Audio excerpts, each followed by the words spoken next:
breaking news story now. The massive explosion in Wayne, Michigan that affected that furniture store, the people that work in it. And the city manager, John J. Setch, is now holding a news conference. We'll listen in.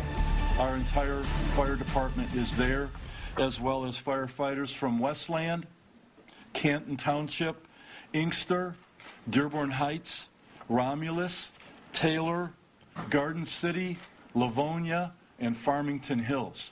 In addition, Wayne County has sent their urban search and rescue team, which constitutes about 31 staff, and they are working what I call the east side of the building, looking for 2 people that we believe are still in the building, 2 employees. Oakland County is sending their urban search and rescue team, which constitutes about 17 people, and to assist us, they will work from the Wayne Road side of the building, trying to locate those 2 individuals that were reported in the building at the time that it opened, employees, not customers. The incident commander is our deputy fire chief, Sean Bell.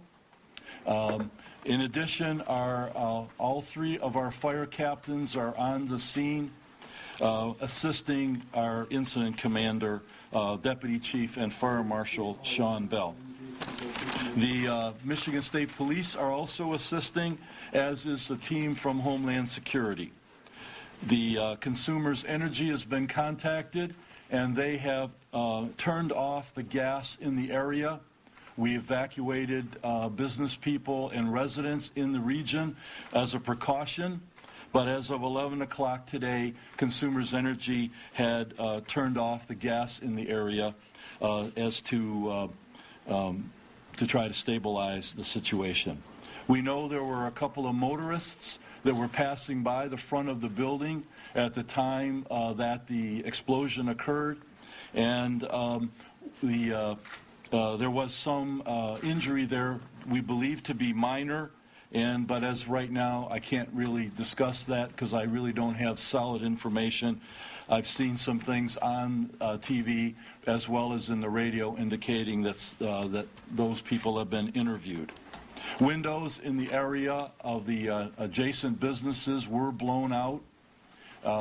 Again, as far as we know, the other businesses, there were no injuries. I'm certain that everybody is extremely shook up, but we don't have injuries reported from Northside Hardware, which is the building across the street, as well as Professional Insurance, Bill's Print, Harrison Appliance, and others.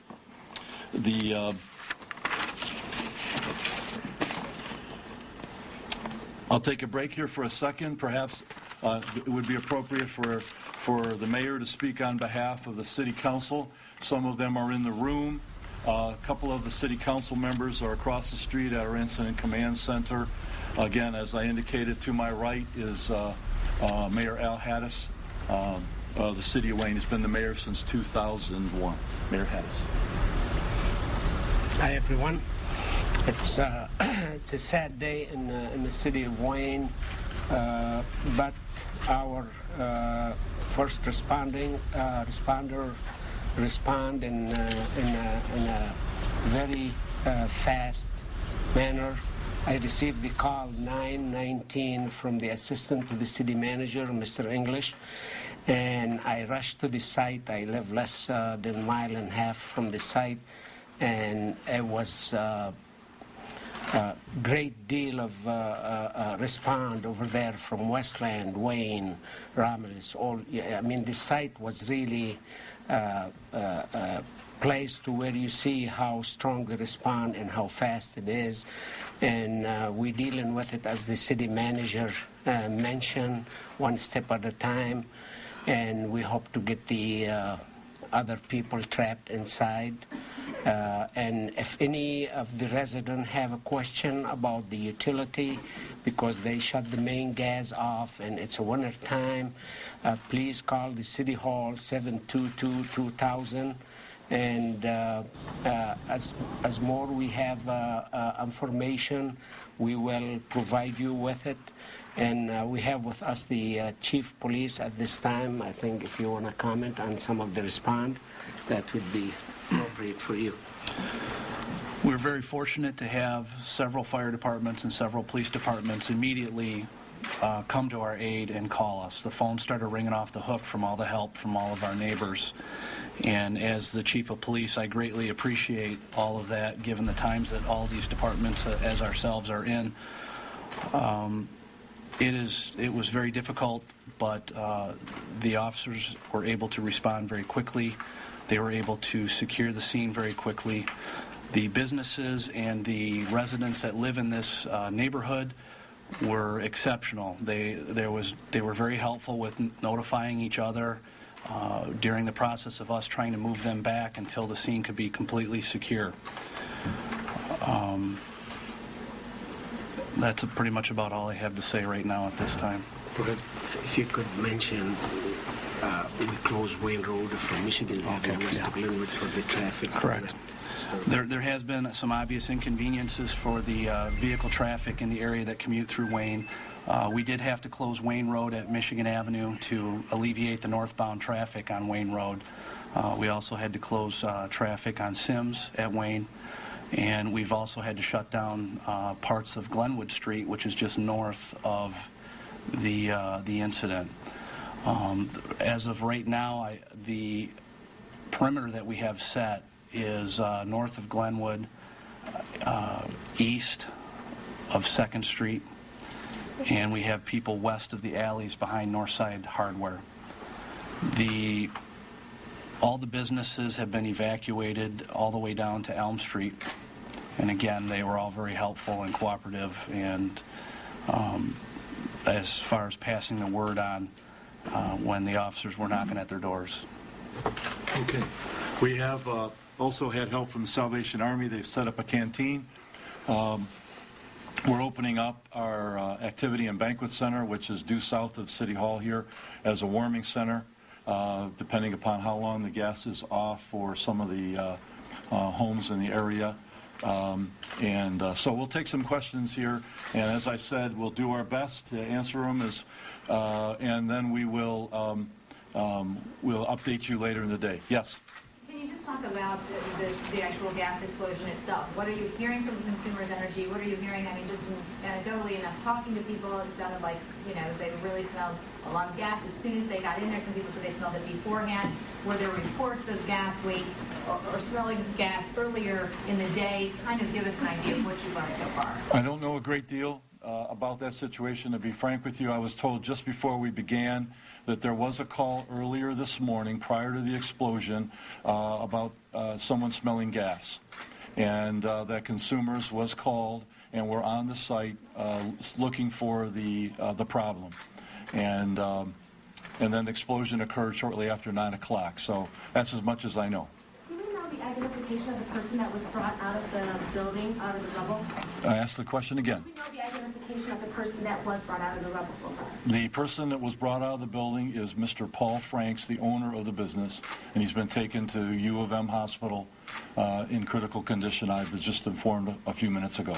Do we know the people that are still inside? Do we know their names? Or their identification? I know you said they were Employees. And at this point, we are not releasing those names because the families have not been contacted. We understand Paul Franks is pretty active in the community, very Yes. well known. This family business has been here for a long time. Yes. Do you know him? Did you speak personally about him? Mr. Franks has been in the community for a very long time. The business is almost 50 years old. He serves on the city's Downtown Development Authority. He's very active, as you indicated, well known.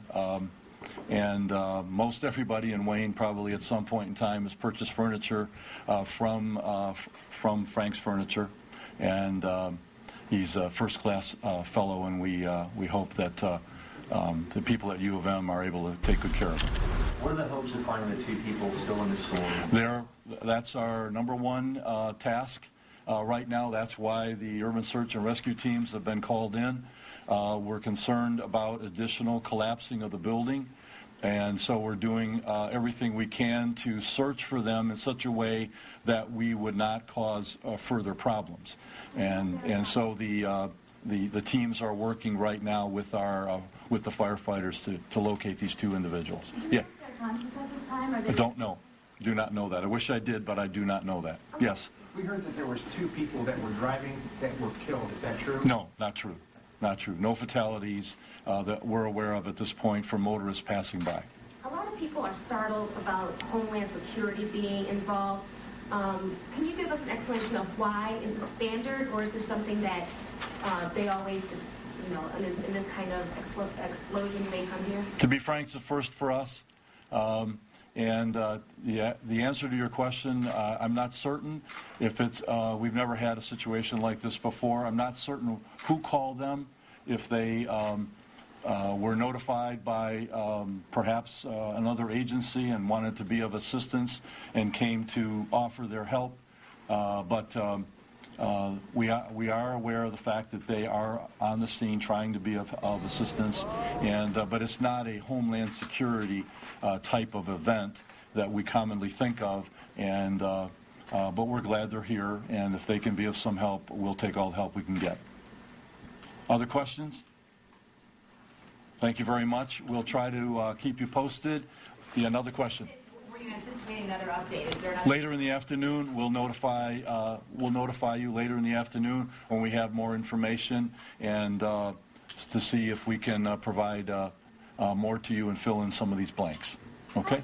How should we be in contact with you? Do you want us to give you our numbers, or will we have an alert? Yes. Please do. My assistant is in the back of the room. If you would give her your name and your phone number, we can, and perhaps your email as well. We'll notify you via phone or email as to what time. But the briefing will be in this building, so you've been here once, and we assume you can figure your way back. Z-E-C-H. We've been listening to a news conference with a number of City of Wayne officials, including the city manager there, John Zetch, and he did confirm there are 2 people who are still unaccounted for, believed to be employees who were inside William C. Frank's furniture store when it exploded, and urban search and rescue teams have been called in to help in that search. And he also confirmed that the owner, Paul Franks, was pulled from the rubble and is being treated at the burn unit at the University of Michigan Hospital. Yes, please stay with Action News. We will have continuous updates of this furniture store explosion throughout the newscast and, of course, on WXYZ.com.